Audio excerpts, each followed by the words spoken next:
There we go, guys. Did everyone hear that? Fantastic. Thank you so much for jumping on. And I'm really, really excited to have Lorraine giving up her time tonight to share with us. So those of you who may be in menopause, like wanting to learn more about it, might have, like me, I've already been through it. And I think, gosh, I wish I knew all of this beforehand. But I think it is something that a lot of people struggle with. And, you know, sometimes they just don't know where to go for help. So I'm really excited to hear Lorraine's top 5 nutrition tips for managing menopause tonight. So my name is Sharon Gleeson. I'm a certified health coach, and I actually met Lorraine through Perth Healthcare. We met at a networking event, and I realized that we did have some very, very similar views on things. We're both very passionate about trying to make healthy living, and in particular nutrition, simple, and also meeting people where they're at as well, whether that's their stage of life or wherever they're at with their health journey. So we definitely clicked, and menopause is not something that I specialize in, but obviously, you know, being 53, it's something that a lot of my friends are going through. So I was really excited that she was open to sharing her time. So Lorraine previously was a personal trainer. She had her business, Lorraine English PT, hence the LEPT. She also was an accredited netball coach. So I think you did some pretty elite level netball coaching as well, didn't you, Lorraine? Yeah. And then obviously, you know, had a passion for nutrition and has now launched her nutrition business. So she's a qualified nutritionist, as you can see down the bottom there. And tonight she's going to share her top 5 nutrition tips. So I'll hand over to you, Lorraine. And if you've got any questions, like, please ask them in the chat. And, you know, as we go through, you know, if I see something in the chat, we might stop and address that question, but we'll definitely open it up at the end for any questions that you've got. So thanks, Lorraine. Thanks for that wonderful introduction, Sharon. I feel very special and very excited to be here and chatting with you. Just like Sharon said, we really connected around how we wanted to make nutrition and lifestyle really simple for women in particular. Having looked at my face, you can tell I am definitely menopausal or have been through it. And it was my journey through it at the same time as when I was transitioning from more of the performance-based coaching and nutrition into nutritional medicine that I realized that I actually didn't know what the hell was going on with my body. No one had prepared me. I had no idea how what I was learning actually was relevant to me. And I just found there was no information. So I made it my mission to go out there and find out as much as I could about menopause, and is there ways we could come out of it better at the end? How do I age well? How do I reduce my symptoms and make it simple and easy for women to understand? And I'm really, really passionate about that we need to stand up and go, it's okay to be menopausal and it's great to age and we can do it healthy and happily throughout life. So Sharon asked me to do this chat and we were talking about what I would talk about. And I thought, oh, I'll talk about, you know, the top 5 nutritional tips. And then I went home and went, holy hell, what is the top 5 nutritional tips for menopause? And how do I know everything I know down into 5 things? So this is just a brief overview. So please, if you've got questions, put them on there and we'll try and get them back to you. One of the first things I'd love you to understand is that menopause isn't just about you stopping your period. Menopause starts around age 45 for most women, and it's when we start to slowly get those reductions in estrogen. But we also get a dramatic drop in our other hormones, including progesterone and testosterone. And these actually cause physiological changes within your body. So you have increased weight gain for a lot of women because estrogen helps control our metabolism and our thyroid function. Estrogen is actually involved in our bone density. It actually makes the osteoblasts in your little bones form the bone. So as soon as you start to see that, we're at really increased risk. It also is involved in how flexible your vessels are in your body. So think about the hose out in the backyard. When you buy it, it's nice and flexible. When we start to get reduced estrogen, it becomes like that old brittle hose that's been left in the sun and it gets all cracks in it. So reduced estrogen increases your cardiovascular disease risks, like it goes up through the roof. We also have a greatly reduced muscle mass density. So as soon as you hit about 45 to 50, your muscle mass reduces quite dramatically every decade. So there's all these other things that are happening, not just menopause symptoms and the stop of your period.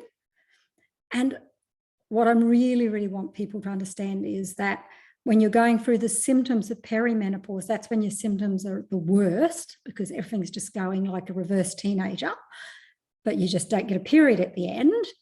That diet can greatly affect your symptoms. So those hot flushes, the weight gain, and it can also really, really affect how you come out at the end, how strong your bones are, how good your metabolism is, all that.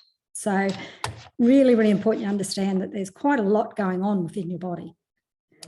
So my first tip, and this is the one I think you've probably all heard it before anyway, is that I want you to focus on low glycemic carbs. So these are the carbs that are really slowly absorbed within your body. So I'm not saying no carb. We definitely need carbs. It fuels my brain, gives me, keeps me going, provides me with so many good nutrients, but it has to be the low glycemic carbs.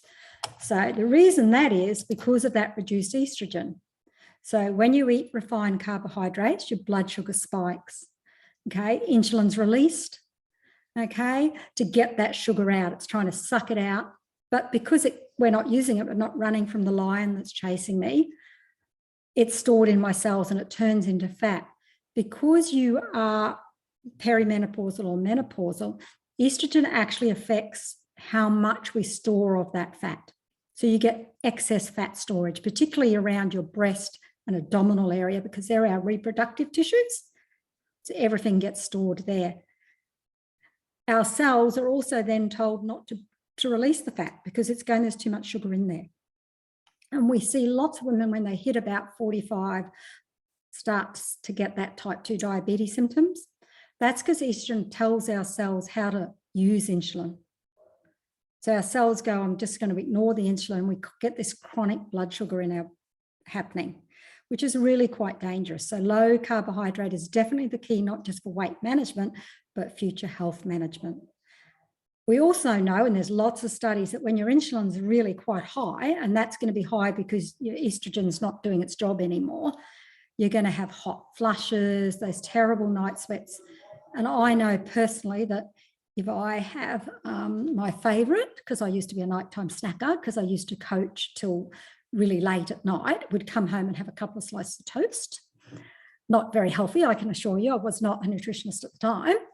My flushes would go through the roof, just sweating up a bucket all night long. So those nighttime high carb meals are really going to push up that insulin and really push up your night sweats, the weight gain. Actually drives inflammation too. And a lot of, when you hit around 45, we start to get those body aches and joints are a bit sore and all that. That's a lot to do with how much insulin you have, okay? It also reduces that vascular health. So I've got a little thing here, and the blue line is probably most of us. So we go have some missed breakfast, a lot of women, get to work, starving, have a muffin, feel amazing because now my brain's got some carbohydrates and goes, thank God. About lunchtime, I've crashed again.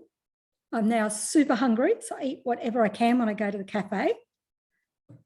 Then I go up, and then by mid-afternoon, or a lot of women, if you were like me, when I get home and I'm looking after the kids, before I cook dinner, I'm starving again.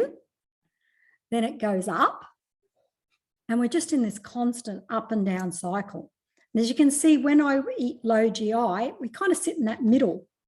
That's where our blood is sitting. And I don't have those big swings. And I actually can sit in there and burn fat quite nicely. And I feel energized and I got, stuff to keep going. Got to also remember that high insulin produces cortisol and adrenal.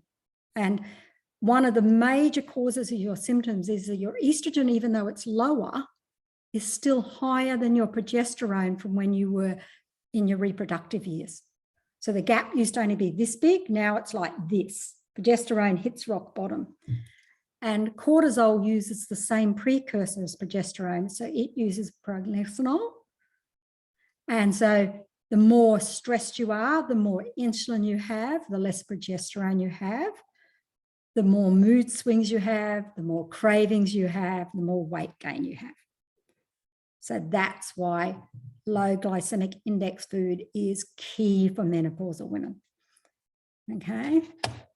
Got to protect that progesterone, keep as much of it in my body as I can, because I've barely got any left, I assure you. Okay, so what is low glycemic carbs? So I look at it, as long as you're eating it below 55, so food that have a glycemic load is how quickly the sugar is released into your blood or the carbohydrate. Okay, so the government and people much smarter than me have gone out and measured the load within all different types of food. And you can go to a site, you can just put in glycemic load in your search engine and you'll get lots of sites that have big lists of them. So if it's greater than 55, it's going to be released really quickly. So that's your chocolates, your cakes, your biscuits, your orange juices, boom, insulin's up and off I go. If it's below, then your body absorbs it quite slowly. Okay, so 55 and below is the type of food I'm aiming to eat with most of my meals. So I'm still eating carbohydrates with all my meals, but I'm going for lower ones. So what do I include? High protein foods like eggs, seafood, dairy products, like whole fat dairy products, milk, yogurts, unflavored though. Don't go for the flavored yogurts, you're going to be in trouble. Don't go for low fat because it's going to have a higher sugar load. Your vegetables, and anyone who's seen any of my recipes, it's vegetables galore. So broccoli, green beans, leafy greens, your low sugar fruits, your apples, oranges, berries, whole grains, brown rice, quinoa, legume pulses and beans. And I think I've worked with lots of women and the first thing we give up is our whole grains. So we give up our whole grain bread, we give up our brown rice, and we end up with no carbs, but then we're still willing to have a biscuit, things like that. So what to avoid: your white breads, breakfast cereals, cakes, cookies, dried fruits. A lot of people eat a lot of dried fruit, like those trail mix packs. Don't realize that they're just like a little bag of sugar. Okay, so they're full of coconut that's been dusted in sugar. They're full of raisins and dried apricots and cranberries. They're really, really high in sugars, and they're going to spike that insulin for you. Rice crackers, sweetened dairy products. So again, flavored yogurts, coconut yogurts can be quite high in sugar if you don't watch it or read the label. And low fat food.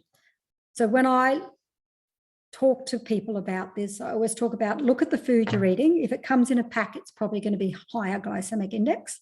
If you eat from the garden and from the fridge, you're probably going to be pretty low glycemic index. So it's pretty simple. You don't have to be true. You don't have to be reading. And I see lots of people go, well, I'm not going to have a berry because it's higher in sugar. I think that oversimplifies it or makes it too complicated. Just eat fruit, vegetables, your whole grains. You know, just fill that plate full of lovely vegetables, you know, and some good protein as well. So I always tell people to pair some protein with that carb, and that's going to help the absorption and the control of those insulin for you. Sharon, is there any questions? I see something there in the chat.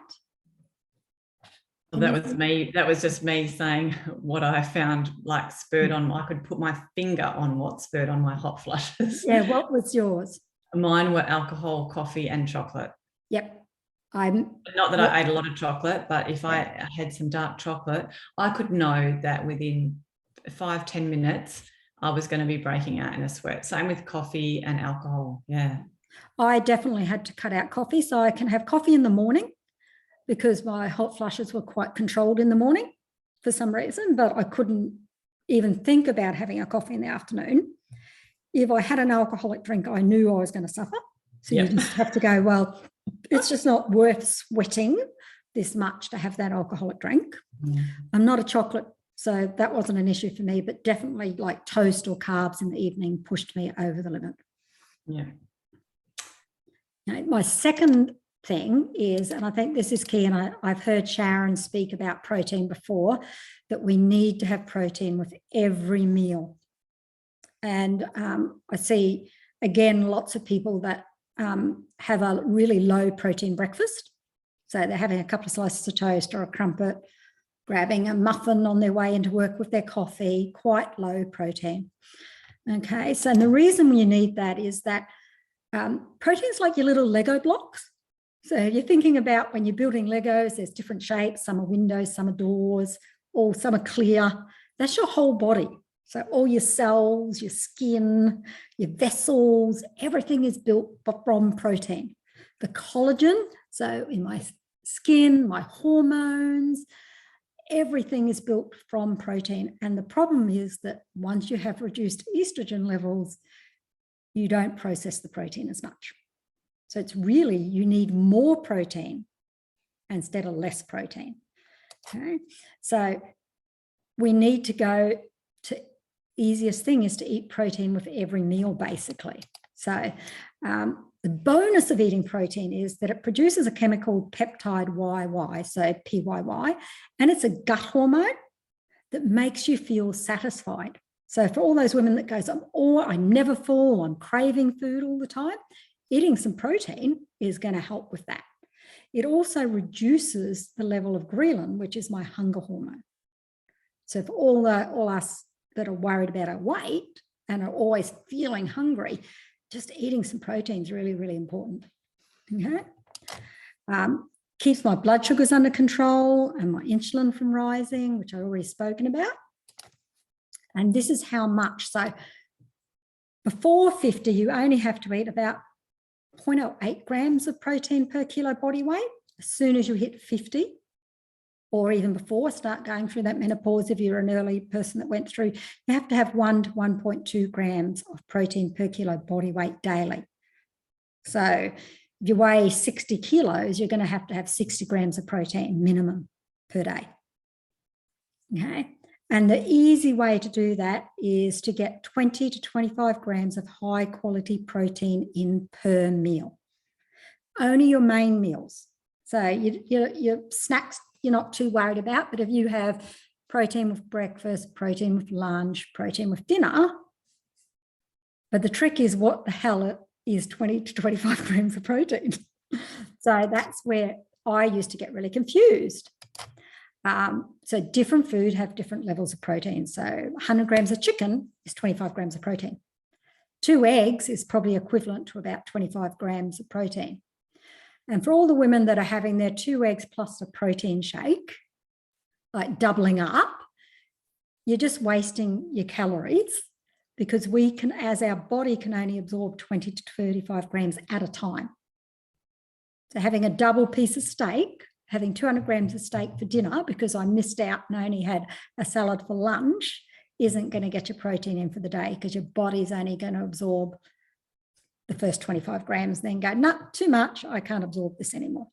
So what happens to the excess protein then, Lorraine? Well, it just kind of stays and ferments within the body. Oh, okay. Yeah.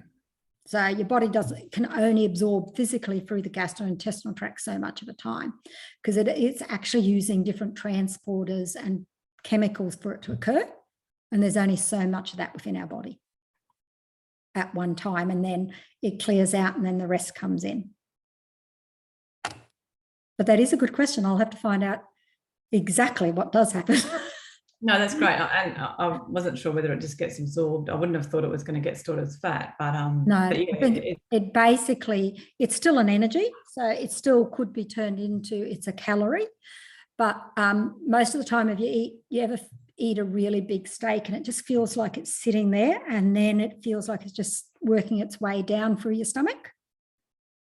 And that's why people on keto diets and high protein diets end up with constipation, because it's just sitting in there fermenting away. So I've heard somewhere once before that like red meat can take like 48 hours to fully break down. Is that correct? I would have to look up the exact time. I haven't paid much attention to how long. The stomach takes 20 minutes to happen. It would probably take at least 12 hours, I would say, or longer. Another good question, Sharon. It's like a school day. I'll have to look that up. How long does red I'll write it down for you. Yeah, please do. I will post that and go, these are the questions. Okay, so this is what protein looks like. So 1 egg, 12.5. Red meat, really good choice, but probably just once or twice a week, so you get that iron in. For menopausal women, particularly at night, it's probably better to go for the vegan options or like the fish, so that you can sleep better and you get less hot flushes. Okay, so lighter type of proteins for the evening, you can have the heavier proteins at lunchtime. Things like sardines, 25 grams, people never think of these as being really good, but you can, things like a quarter of a cup of almonds, some kidney beans, quinoa, oats is a great source of protein, and even things like broccoli has a little bit of protein. Some plants are actually quite good in protein. So I like to mix it up a bit. So I might have some eggs for breakfast. I'm a pretty light eater for dinner, so I might have a piece of salmon for dinner with a really light salad, and I would keep my red meat or chicken for lunchtime, just for me personally. Okay, so I just try to aim and make sure that I have that right amount of protein with my 3 main meals. And it's really one of the things, I think, because we go, oh my God, I'm trying to lose weight, so I'll just have a salad for lunch. Or I'll skip breakfast and then I'll just have a salad, but they buy a salad from a corner store that's got about 2 slivers of chicken in it, or a salad roll that has 1 very thin slice of meat in it. So you're probably not going to be getting enough protein. The next thing, and I think this is one of the biggest things for women my age, is please don't fear fat. Please eat fat. Fat is good for us. Okay, so the studies on fat causing cardiovascular disease and all that have been debunked for a while now. So we know that those studies were falsified. Obviously, we don't want to have a lot of the really bad for you fats, but fats are really, really essential. They actually help build my hormones. So we want to eat enough fat in our diet, just a little enough, so it helps me absorb my vitamin A, my vitamin D, which is essential for bone health, and my vitamin E. So vitamin A and vitamin E are fabulous vitamins. You need them for anti-aging, so get them in. And the only way you can get them in is if you have them with fat.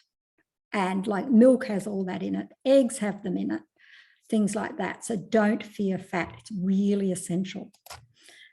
It gives me energy, protects my organs, supports cell growth, actually helps control cholesterol and keeps everything under blood pressure under control if you have the good type of fats in your diet. But it's the type that really count. So our bad fats, these are the fats that our Western society diet is just packed full of, and they're your trans and saturated fats. Okay, so these are found in your KFC, your McDonald's, highly processed food, and they're like trans fat can be really carcinogenic even in small amounts. We're pretty lucky in Australia. I'm pretty sure it's nearly banned, so that's pretty good. But the saturated fats we get across the board, your red meat, butter, cheese, coconut oil, and palm oil. So that's what I'm saying. Have red meat about twice a week. Coconut oil is good in very small amounts, but it's something we, as menopausal women, that it's been sold to us as being really good for us, but it is actually high in saturated fats. And because we're at increased cardiovascular disease risk, that's why we can be really good up until about 45, 50, and suddenly my lipids, my cholesterol level goes through the roof. It's because of that reduced estrogen levels. So that's where we see suddenly everyone goes, well, I've never had a problem before. Why suddenly is it through the roof? That's why. And you just have to go, okay, well, now I can't eat those type of fats. They're just not very good for me. These are the good fats. Okay, so we're looking at our nuts, our seeds, avocado, and these are all your omega-3s. And these are all follow a certain pathway within the body called the arachidonic acid pathway that actually increases our anti-inflammatories. And anyone who's going through menopause or postmenopausal knows that you feel a lot more inflamed because estrogen helps control the inflammatory pathways as well. So increasing these type of fats are really, really important. So I use olive oil. I make a great olive oil and a flaxseed oil dressing. Fabulous, because flaxseed's got phytoestrogens in it, which is fabulous for menopausal women. Have some good salmon. some nuts on my salad, some chia seeds are a great way. So some chia seeds in a overnight oats to get a little bit of fat in. Like just adding little bits into your diet really, really helps reduce that inflammatory feeling that you get, protects my heart, gets me some of those anti-aging nutrients, the vitamin A and E in. So that's something that we're really quite fearful of. But even having some, full fat milk because it's got all those nutrients in is okay. We don't have to fear that. A bit different if I drank 4 litres of it, but a cup of full fat milk with my coffee isn't a problem. It's much better than the skim milk option.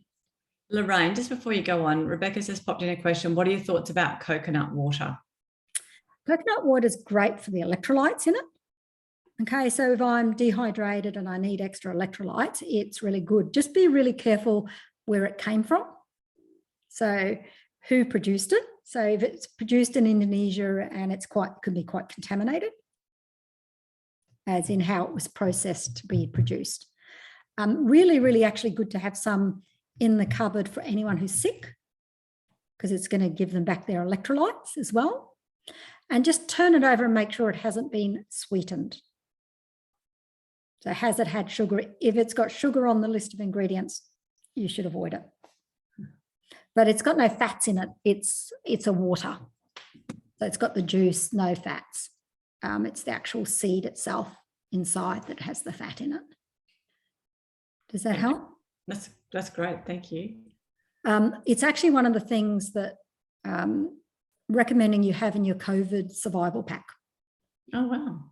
Because it'll get those electrolytes back. If you can't swallow and you can't drink a lot, then sipping on that's really good for you. Especially if everyone else in the world has bought all the other electrolytes products. Just go get some coconut water. My number 4 tip is to include calcium-rich food. I've always been pretty good and drunk milk and dairy, but I must admit for a while there, didn't have much because we were told that dairy is not good for you. And then I was like, where the hell am I going to get my calcium from? So I had to do a bit of research about how can I get calcium. And remember we spoke about the physiological changes from before?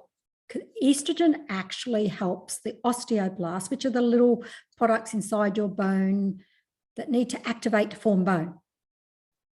And because we have reduced estrogen, we have reduced osteoblast activity. So we need to have calcium a little bit more than we used to before. We also have reduced vitamin D levels. So estrogen activates vitamin D within my skin and turns it into its active form. So once we start to go through menopause, we have reduced vitamin D levels within our blood, which affects our bones as well. So calcium is really, really important. Calcium also helps my muscles relax. So we know that menopausal women are more anxious, have a higher levels of anxiety and depression. So eating calcium-rich food helps with that as well. So it's one of those things where you always only think of it as bone, but it's actually used within lots of different systems in the body. So really, really important. Okay, let me see if I can get it to come. So I spoke about that. On average, and this really scared me, we lose up to 10% of our bone mass in the first 5 years after menopause. That's a lot of bone mass. So you really want to protect it. And you do that before you get there. Because once you're there, if you've already got reduced bone mass in your late 40s, by the time you get to your early 50s, that's really going to be impactful. And you're going to be that person with osteoporosis. And if you're like me, I want to be climbing mountains when I'm in my 70s. Now, really quite active person, so I definitely can't afford to have any fractures. And these are the things, so if you're low in vitamin D, your risk factor goes through the roof. If you drink more than 3 caffeinated drinks a day, that's not just coffee. So that's your energy drinks, your teas. And if you drink more than 2 standard drinks a day, you're at quite a bigger increased risk. So if you are doing that, then you sure as hell need to make sure you're drinking enough calcium, or not drinking, eating enough calcium, sorry. Calcium through diet has been shown to be protective for both cardiovascular and bone health. The other thing you've got to be aware of is that the studies on calcium supplements are now that they may cause cardiovascular risks, because the calcium, when you take it, is just a supplement without vitamin K2 or Ds or anything with it, is actually forming vascular plaques within the veins. So it's not going to the bone, it's just sitting in the plaque in the veins and causing cardiovascular stroke risk factors are higher for women. So it's not actually recommended that you take calcium unless you're actually being diagnosed with osteoporosis. So I see lots of women who go, oh yeah, but I'm taking my Ostelin. Yes, but you probably shouldn't be at the moment until there's further studies that make it easier. But if you've got osteoporosis, then definitely should be taking it. So you need 1,300 milligrams of calcium per day. So where before you're menopausal, it's about 800 milligrams a day. Once you're menopausal, it goes up to 1,300 milligrams. That's a lot of calcium. So how do you get it? So that's the next trick, isn't it? So it comes in lots of different food, which is the fabulous thing. We all think it's just dairy. It's not. It comes in lots of vegetables. So like a tea tablespoon of sesame seeds is 88 milligrams. So with tahini, 63.9 milligrams. So if I have a smoothie for breakfast with a cup of kale, that's 100 milligrams, some tahini, 63 milligrams, sesame seeds, 88 milligrams. I add a cup of fortified milk, 300 milligrams. There's 600 milligrams nearly of calcium just in my breakfast. And I haven't had any dairy. So it's really quite easy to get it in if you have some calcium food at every meal. So if I put snack on a quarter of a cup of almonds, I might have some spinach for lunch with some cucumber, roasted pumpkin, and a bit of kale, and then I might have some sardines in there. So I've got my protein, I've got my low carb diet, it's great in calcium. Now I've got some good fats in there. So as you can see, there's lots of different ways. My favorite are things like broccoli and zucchini. Like no one ever thinks of these vegetables as being your calcium source for the day. But if you're eating a really good range of calcium-rich food vegetables, you don't necessarily have to have dairy to get it. Does that make sense? There was just another question there, Lorraine, just about other milks, like oat milk. Yep. Other milks are great. Will be lacking in some nutrients. And again, make sure it's a good organic source, that you know where the almonds or whatever has come from. Those type of milks also have oil added in, like sunflower oil, canola oil, which can be a bit inflammatory for some people. So really check, does this have an oil added in? So for a while they were like, yeah, they're great. Make sure if you do pick one that it has the word fortified on the front. So fortified with calcium. So it can have like 300 milligrams of calcium in it, but make sure it's the fortified type. I tend to stick to the Australian brands that we know the source of the product. There is so many out there. You could just walk up to a shelf and just read the label. Is it organic? Where did my source of food come from? How far has it traveled? Is it fortified? Does it have a high amount of sugar added or some oils that I might not like added in? But dairy isn't the devil either. So a lot of people you can't have dairy, it'll kill you. No, unless you're lactose intolerant or you've got an autoimmune condition or really felt that you needed to avoid dairy, then have some dairy. Make it simple if that's what you like and it's there. And again, I just make sure it's a good brand. Okay. So calcium, much easier than we think to get 1,300 milligrams, but it is a lot and you do have to think about it. Okay. And remember, calcium is also going to help relax my muscles. So it's going to help me feel good. So we're all taking magnesiums, but magnesium needs calcium with it for my nervous system. So make sure that it's more than just the one thing. Okay. And add in phytoestrogens. So I think for a while there, phytoestrogens are plant compounds that act like estrogens, but they're not quite identical. So they're kind of similar, but they act on our estrogen receptors on the cells, but they're not identical. So if you're worried that you've got too much estrogen, then it's not an issue because they're not identical. Okay, sometimes it can help turning my cells on a little bit more if I'm really low in estrogen, but their studies are also showing that it can help unoppose if you've got too much estrogen from joining the cells and causing you to gain weight and have symptoms from being estrogen dominance as well. And you need to be aware of that during menopause, you can actually be estrogen dominant even though you've got lower estrogen levels. Okay. One of the biggest benefits is that you get reduced vaginal dryness, better moods, reduces your level of cholesterol, you're less fatigued, you have less chance of having high inflammatory markers. And this has really been shown through studies of Asian women that eat an incredible amount of phytoestrogen compared to us. We, within a Westernist diet, don't eat many phytoestrogen-rich food at all. Okay. So you need between 50 to 200 milligrams. So it's quite a big range. So it would be according to what your needs are. So if you're really showing signs of being a bit low in estrogen and you're really quite moody and your vaginal dryness, you've got quite fatigued, then I'd be going, let's go to the higher end. If you've got putting on a lot of weight and your breasts have enlarged and you've got abdominal weight, I would be keeping at the 50 milligrams per day because excess estrogen is going to be stored in those reproductive tissues, the abdominal fat and breasts. So it's relevant. But either way, they're really, really going to help you. So reducing symptoms is amazing when people include phytoestrogen-rich food in their diet. So where do we get them? Mostly they're plants.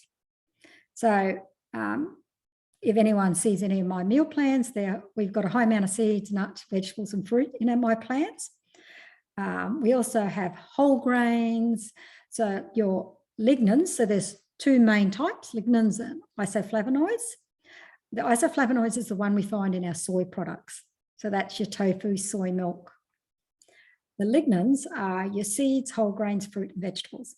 And there are other types of phytoestrogens, but these are the two main ones for menopausal women. And these are the foods, so chickpeas, lentils, red kidney beans, mung beans, tofu, tempeh, miso, flax seeds, sesame seeds, tahini, sunflower seeds, almonds, pistachios, oats, quinoa, and rice. So lots of different food, but they're all those like thinking legumes, like having a chickpea salad, lentil curry, having a couple of tofu dishes a week. We might do a tofu curry or a tofu salad, putting flaxseed on your salad, making a flaxseed in your smoothies. Tahini is fabulous. You know, you can put that, gives a great taste in smoothies or as a dressing. So you might make a flaxseed tahini dressing for your salads, getting some phytonutrients in. I might throw some nut seeds on top of there. I might put some almonds in. I might have an overnight oats with some almonds on top. So it's quite easy to get, because it's important that you think about variety, because if you're only eating the lignans, then you're not going to get isoflavonoids. So mixing it up is really essential. Quality is crucial, particularly in soy products, because they're mass produced nowadays. Like to hit the Asian market, and then we came on top and we're all buying it mass produced. So picking a good local supplier is really good. So again, what would you look out for then, Lorraine? Because that was actually going to be my question, is like soy often gets, you know, you hear good things about it, or then people will say don't, you know, have soy. So when you say it's mass produced, yeah, what are they doing? Go for an organic product. So they're when they mass produce it, they treat it for chemicals. Okay. Yeah. So to get enough soybeans to grow, I'm going to have to do some type of mass cultivation. So to do that, they've probably sprayed it with a weed killer. And what have they put in the factory to get it produced? But it's where it's grown. So we've grown it in a mass plant with lots of chemicals. It's not organic. And that's, as a menopausal woman, your liver has already reduced size and the blood flow reduces quite dramatically as you age through your liver, no matter how healthy you are. It's just biologically what happens. So chemicals like that are really going to affect you. And I know you're really good on that. And soy would be another form of those chemicals if you're not careful where you're getting it from. And soy did get a bad name for increasing cancer, breast cancer for women, for quite a while. The studies are now that it probably doesn't, but if you've had or had a family history of breast cancer that is estrogen dominant, we would advise you not to eat it. But the rest of us, it's perfectly fine. And it's, if you were eating, so for a while there, it was like, I'll have 3 soy lattes for dinner, plus I'm having tofu and temph. Like if you're having a lot of it, I would probably go, it's probably a bit much. So, and that's why mixing it up is really good. And be aware, most of these foods will cause bloating for a lot of women because they've got short chain carbohydrates in it, which can be really hard for humans all round to digest. So if you're starting to include some of this food and go, oh, I'm getting quite bloated, go reduce it a bit and slowly build up. Get lots of women, because bloating is another symptom of menopause. Just fabulous. I love menopause, best thing ever. Okay, so they're my top 5 things. Control your blood sugars. So go for those low sugar foods, those low carbohydrates that are really good for you. Lots of plants and fruits and vegetables and whole grains. Always have protein with your main meals. I even try and get my clients to have a little bit with their snacks because it'll help with the absorption. Not a lot, so it might be an apple with a little bit of nut butter. Some lovely seeded crackers for a little piece of cheese. So we're still, we're trying to slow the absorption, control that insulin throughout. Make sure we've got lots of calcium in our diet, put in lots of different things, include some phytoestrogens, and please don't be frightened of fat. Have some fat in your diet. Really, really important. It's actually going to help you feel full. It's going to give you all the vitamins you need. Okay, so I think I've got questions now. So I think we've answered some. Has anyone got any more? That was amazing, Lorraine. Like, honestly, I wish I'd known all this information years ago. So did I. but yeah, there you go. But just so simply put, but lots of really great, helpful tips and understanding the why about a lot of it as well, I think is really helpful too. So yeah, I think if you just get told just do it, you're not going to understand why. And I think we as women need to be educated about, we educate young girls about what's happening to their body when they go through puberty. And we need to understand as when we go through perimenopause, menopause, why we need to do what we need to do. And even just like how you said about, if you get bloated when you start eating, chickpeas and legumes, it doesn't mean you've got, a reaction to them or anything. It means just back off and start slowly to build up again. So you've got reduced ability to break it down. That's quite normal. And so starting really slower really helps. Girls, you can unmute if you want to ask any question, but Rebecca has just put a question in: alcohol, any better than others? No. Well, actually, I've actually found that wine is way worse for me than if I have, say, gin and tonic. And it's funny, I've talked to quite a few other women and they say that it feels like your tolerance for wine goes down but I mean, obviously everyone's different, but that's just something that I've found, and I've been quite curious to find that a lot of other women have said the same thing. So wine may be because some wine can be really high in preservatives. And it can be a little bit more acidic, I think. Most people find it kind of burns and their tolerance for it becomes a little bit less because we do have altered gastrointestinal tract because of that estrogen, because estrogen affects nearly my whole body. I never knew that. So yeah, but I recommend, if you are a drinker, that you only drink 7 units of alcohol per week. 7 units, not 7 Australian units of alcohol, but 7 units of alcohol, because it is quite inflammatory. So I love a good glass of wine, so I limit it to those 7 per week. Okay, I might have 2 on a Saturday if I'm going to a winery, a couple on Sunday when I'm having a nice lunch, and that's it. I do know a lot of women have gone more to the gin and soda, things like that, because it feels nicer to drink. And I will find out why wine would be more, if there is differences in alcohol though. But remember, alcohol is a toxin. So you've already got reduced liver function because of menopause, and because your liver actually is smaller and has quite dramatically, I think it's like by the time you hit 60, there's about a 25% reduction in the amount of, I could be wrong, but it's round about that, of the blood coming through the liver. So your ability to clear stuff out drops out dramatically. And the liver is like the car filtering system. So when you drink alcohol, your body can't do anything else. It has to get rid of the alcohol. So it prioritizes it because it's a toxin. So that's all the liver's doing at that time, and it's already got reduced flow. So you're going to have more inflammation. You're going to feel terrible. Your hot flushes are going to spike. So keeping it to watching how much you drink is really critical.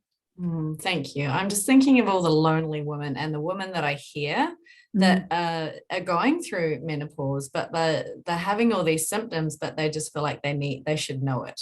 Yeah. And don't actually realize all this. This is just such amazing information. And I think one of those things is a lot of women still want to go out and still want to be this young thing and prove that they are this, there's nothing wrong with them. And not that there is something wrong with them, but I think if there's a way to go, well, you can still have this, but just not in the form that's going to make you feel really unwell.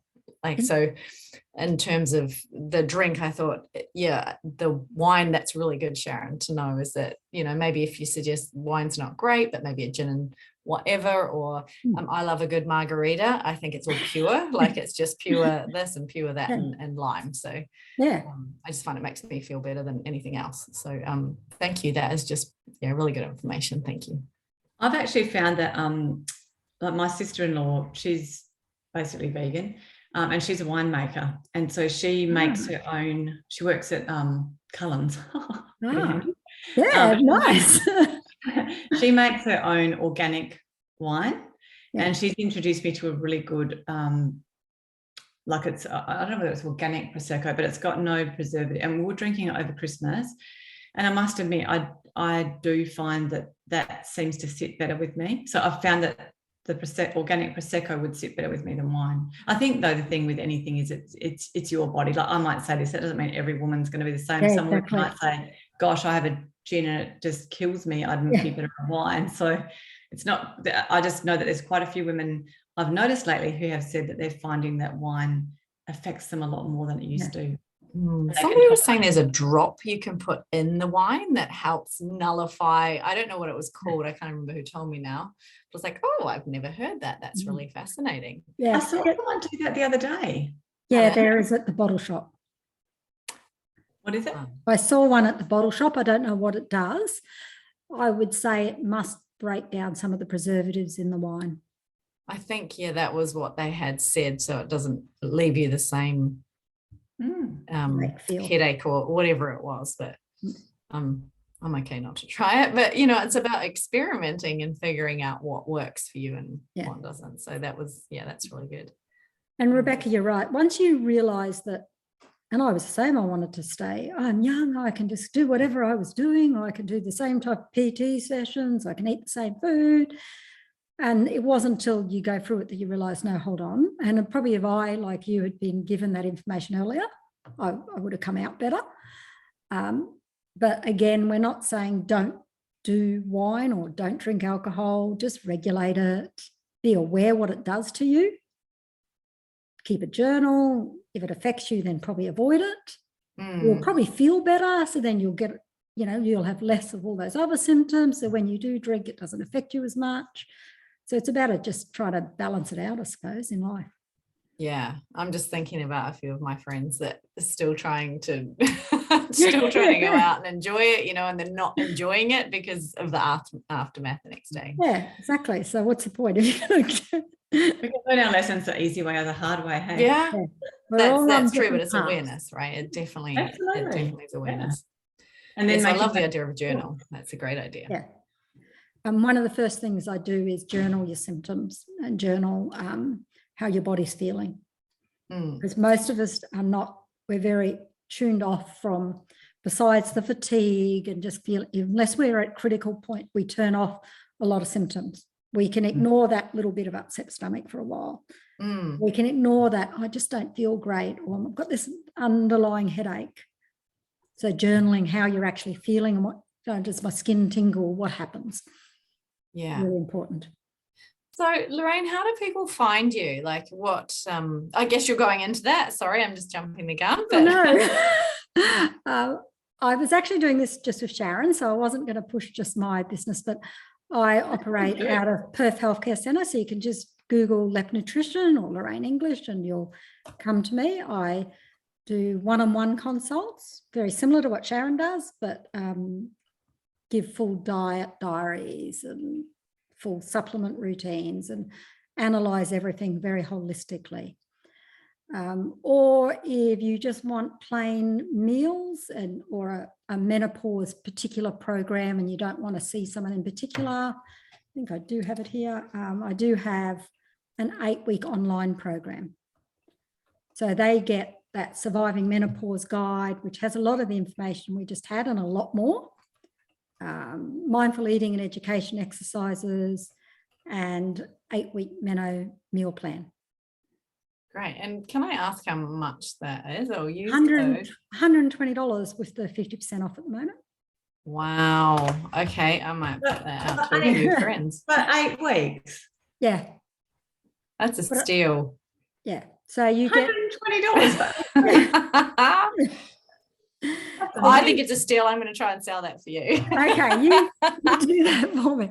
So it is really good because every 2 weeks you get a new meal plan with a shopping list, all your recipes, lots of information, and all incredible bonus stuff through all the different emails.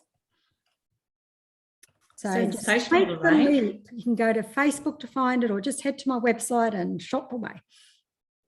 And your website. Hang on, I'm going to take a photo. It hasn't got the. Oh no, there it is in the middle. Looks amazing. Yeah, so it's all really. I've just had a client it's fairly new. She's followed it for the 8 weeks and lost 6 kilos. She's in love with it. A lot of people feels better as well. Sorry? I think it's not just the weight loss, but it's just she feels amazing. Yeah. She feels amazing. Yeah. And we do a lot about on the education about being mindful and journaling and things like that as well. Yeah 100% about awareness, right? And not just trying to put your head in the sand and just keep going. It's change, isn't it? But we don't like change. No one likes change, but I think if you're aware of it, I always say, how do you want to come out at the end? Yeah. What do you want to think going in and what do you want to think during? I think that's a mindset thing. Yeah. When I'm obviously out of it, but I'm still getting symptoms and I'm still working hard on making sure when I get to 70 and 80 that I'm really healthy and, I'm not symptomatic and I can enjoy my life and, how do I want to be into the future? Because physiologically I've changed. I have to know that. Most people just don't think about that. No, they just think the periods they get sick or they get a big shock. Yeah, when you go to the doctor and, oh, by the way, you're type 2 diabetic and you have high lipids and your bone density is, really bad. And also the increase in anxiety and depression through menopause. So how you feel mentally at the end of this is really important. So it's That's just where got to Rebecca stop being comes in. taboo. She's a life coach. Basically. You two should meet. Yeah. Yeah, good one. I'd love to. Gosh, that'd be fantastic. Yeah, I love all about the mind stuff. Yeah, But I think it's taboo. Like the more people I speak to and about it, they just seem on their own and on their own journey, and that they have to go and find all this stuff out, whereas you've got it all here in one place. Yeah. And it's I'm amazed that 33% of the population is perimenopausal or menopausal. Wow. 33% of the female population is, I think it's coming up to, like, in 5 years' time, they think 40% of females working within the work environment will be menopausal. But we don't get menopause leave. They are really frightened to tell people at work that I've got really bad symptoms at the moment. I'm not feeling great. Because it's a shame. I don't want to tell anyone I'm menopausal. Women go, oh, don't mention the M word to me. Yeah. Well, it's like pregnancy in the first 3 months. Can't say that either. Like there's Yeah. so much taboo around being a woman, isn't there? It's okay to be menopausal. And we should openly support each other through it and help each other, educate each other and go, it's okay. Aging's just natural, people. And it's a bonus that you're getting there. Yeah, because then it's accepted, right? The more we talk about it, the more people know, and the more accepted it is, and the more people will talk about it and feel more comfortable to do so. Yeah. And I'm definitely a big pusher on even the symptoms we never want to talk about, that you're not going to have a sex drive, that it may disappear, that your vagina may dry up. Oh, that's totally. I wrote that down here somewhere. You've given us some information. These are all the other symptoms. There is 37 symptoms, including ringing ears, sex drive reduction, vaginal dryness, vaginal topography, pain with sex. Like, these are all the things that I never knew. I didn't. Like, what the hell is going on? What the hell? 37 of them. Yeah, quite a lot. Why do I have ringing ears? Oh, that's menopause. Oh, I didn't know that. Yeah. That's a different one than what I've heard. Bleeding gums, ringing ears, like all these strange things that we just feel strange. So it'd be great if people just talk about it more and go, you're not strange. It's normal. Doesn't make it great, but you're not alone. Yeah, you're part of a group. You're part of a team. Yep. The joys of being a woman. I know. Just keeps giving. I know, isn't it? You know, it's period, it's childbirth, it's everything. We are just so self-sacrificing, aren't we? Here, take my body for this, have my body for that. Yeah, now you're done with it. Thanks. It's definitely that's worth it. It is. When you look at your children and your grandchildren, it's definitely absolutely. Well, thank you so much, Lorraine. That was such a brilliant presentation. I'm disappointed that more people didn't get on, but I know that they will watch the replay. Okay. Yeah, definitely. I know there was a lot of people who were very keen, but had, as I said to you before, had different things on tonight. So I'll definitely, actually, I'll be curious to see whether the recording comes to my Zoom or yours, given that you hosted it. So I'll check and see if I've got an email, but you might get an email saying that and then I'll forward it to you. Yeah, and I'll upload it. Become technical and actually figure out how to do it. Sure, someone will help me. I will, for sure. Thank you so much for all the effort that you put into that and sharing your time, Lorraine. Really appreciate it. No worries. That was brilliant. I really loved it. Thank you so much. No worries, Becca. Bye. Lots of friends you can share it with, Beck. I absolutely. Like, I am so keen to share this with. I've got 2 people in mind immediately. Go for it. Okay. Thank you. No worries. Take care. Thanks very much. All right. Thank you. See you. Bye.